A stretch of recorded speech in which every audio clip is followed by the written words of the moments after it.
La neuroanatomía continúa siendo un reto para la enseñanza y aprendizaje de estudiantes de pregrado y de profesionales en ciencias de la salud. Nuestro sistema nervioso está configurado por un gran número de fibras y haces que recorren todo el cuerpo. Nuestros sentidos, percepciones, pensamientos y emociones están regidos por este sistema. También nuestra capacidad de movimiento. Para poder explicar el movimiento del ser humano, tenemos que saber que hay fibras que nacen en la quinta capa de la corteza cerebral. Aproximadamente un tercio de estas fibras nacen en la corteza motora primaria, definida como el área 4 según Brodmann.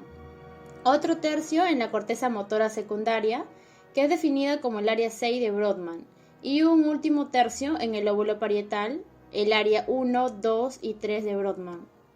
En un corte sagital realizado al encéfalo, podemos notar la presencia de estructuras nerviosas que nos ayudan a comprender el recorrido de estas fibras que componen la vía piramidal, como la mitad del cerebro a la cual denominaremos hemisferio. También se puede observar parte del diencéfalo. Por debajo de este se encuentra el tronco encefálico o tallo cerebral, formado de manera superior a inferior por el mesencéfalo, la protuberancia o puente de Barolio y la médula oblongada o bulbo raquídeo. Estas estructuras se encuentran en relación al cerebro, al cerebelo y a la médula espinal. Al hacerle un segundo corte al encéfalo, un corte coronal o como otros autores la denominan, corte Charcot, observamos una zona formada por un conjunto de somas o cuerpos neuronales que le dan una coloración oscura a la cual llamaremos con el nombre de sustancia gris, y otra zona formada por axones que toma el nombre de sustancia blanca. La sustancia gris comprende de corteza cerebral y núcleos basales, y la sustancia blanca de todo lo que se encuentra entre ellas.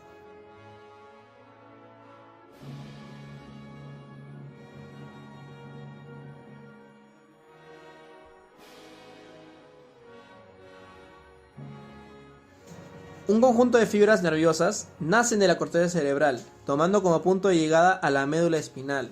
A estas se le denominan como tracto corticoespinal. Estas fibras nerviosas también pueden tener como punto de llegada ciertos pares craneales. Estas fibras van a formar el tracto corticonuclear.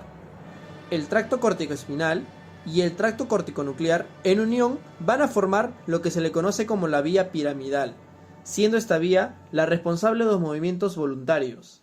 En este capítulo hablaremos acerca del tracto corticoespinal debido a que posee fibras que se decusan a nivel de las pirámides del bulbo raquídeo. Las fibras del tracto corticoespinal surgen como axones de las células piramidales situadas en la quinta capa de la corteza cerebral. El homúnculo, como se muestra en la imagen, viene a ser un cuadro distorsionado del cuerpo, porque las diversas partes tienen un tamaño proporcional al área de la corteza cerebral dedicada a su control. Es interesante destacar también que las fibras corticoespinales son mielínicas, o sea, están provistas de vaina de mielina, y también pequeñas, con una conducción relativamente lenta. Estas fibras siguen su trayecto y convergen en la corona radiada, y luego atraviesan el brazo posterior de la cápsula interna. Luego, el tracto continúa a través de los 3/5 centrales de la base del pedúnculo del mesencéfalo.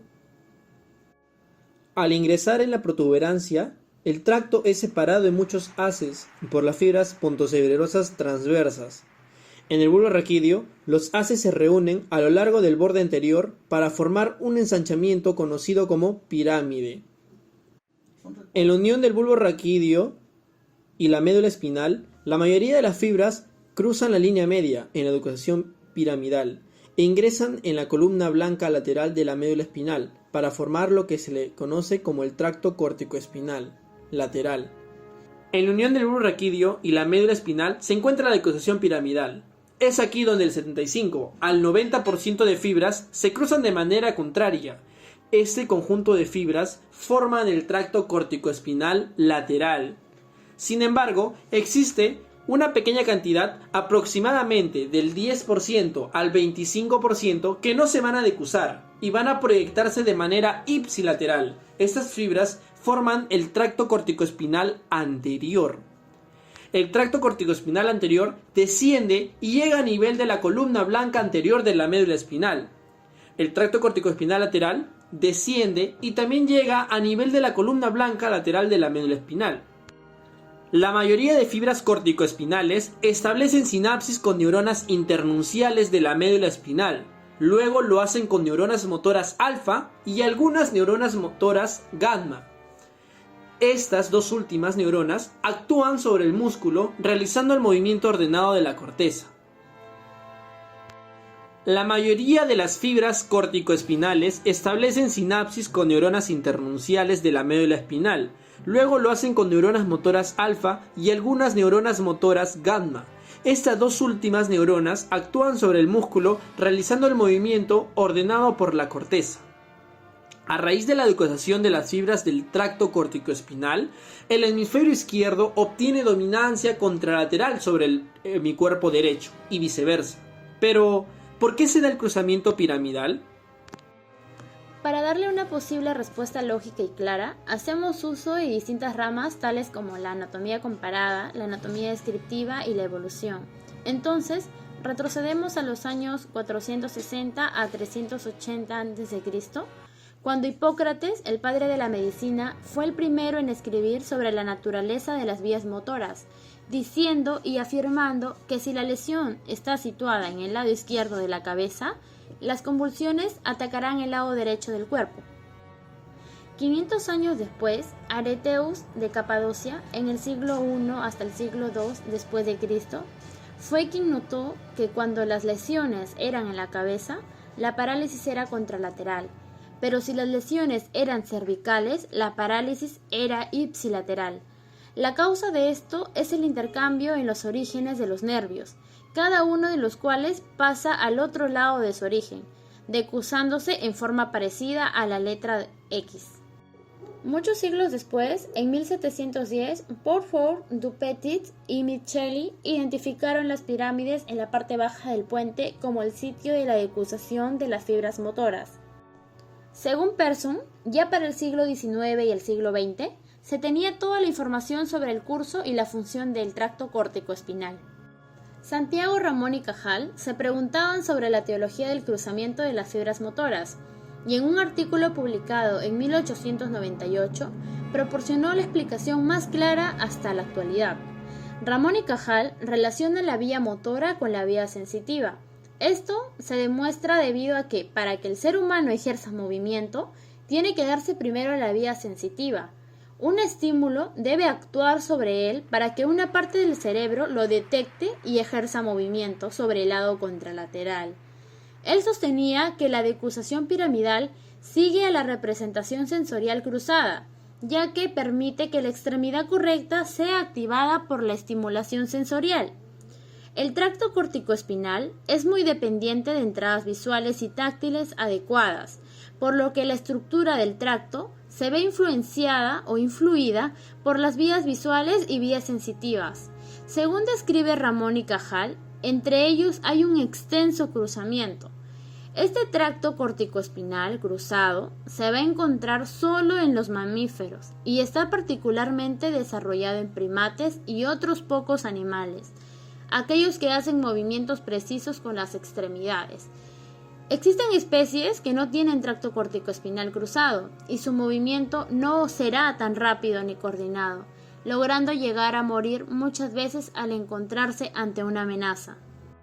Para comprender mejor la teoría de Ramón y Cajal, él sometió un estímulo amenazante a dos animales, un pez y un reptil. Uno contaba con el tracto corticoespinal cruzado y el otro no. Como complemento hacia la teoría, es que se escoge un reptil porque al ser un tetrápodo posee un movimiento rápido y coordinado. Los mamíferos, filogenéticamente, provenimos de un grupo de reptiles primitivos denominados los terápsidos. Por esa razón se estudió ese grupo de animales. En el caso del pez, un estímulo amenazador, la piedra, visto en el lado izquierdo, activa las áreas visuales contralaterales, las derechas.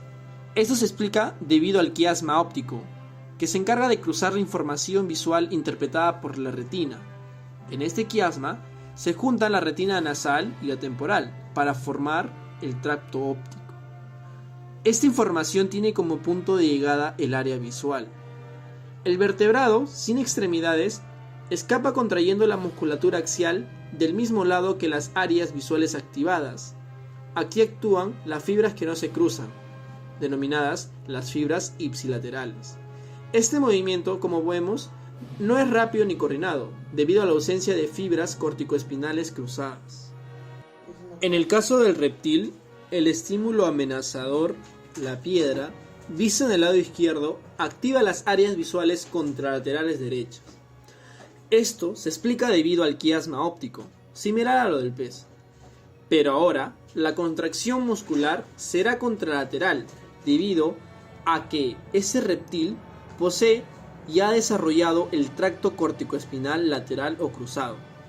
El reptil logra huir de manera rápida y coordinada, haciendo uso del 75 al 90% de fibras cruzadas que controlan la musculatura contralateral. Para equilibrar esto, los músculos sinérgicos del hemicuerpo opuesto son contraídos por el 10 al 25% de fibras ipsilaterales. Por esa razón, también mueve el hemicuerpo derecho, como se puede observar en la imagen. Esta es la causa por la cual un 75 a 90% de fibras se decusan para poder huir de manera rápida y coordinada de cualquier peligro que se le ha presentado al hombre durante su evolución. Con la finalidad de huir, estas fibras optan por tener esta orientación hacia el lado opuesto en la decusación piramidal. En la actualidad, se puede fundamentar la importancia del tracto corticoespinal haciendo uso de la embriología humana. El tracto corticoespinal se desarrolla tardíamente durante la embriogénesis y en los humanos la maduración se extiende a la vida postnatal, con conexiones y mielinización dentro del primer año de vida. Debido a ello, el neonato realiza movimientos descoordinados, tales como los reflejos primitivos, en la que resalta el reflejo de Babinski y el reflejo de Moro. Al no desarrollarse del todo la vía piramidal, en el neonato actúa la vía extrapiramidal, vía en la cual se encuentran los tractos retículoespinal y vestíbuloespinal. El desarrollo del tracto corticoespinal se ve reflejado en la aparición progresiva de movimientos precisos y en la desaparición de los reflejos primitivos en los niños durante su crecimiento.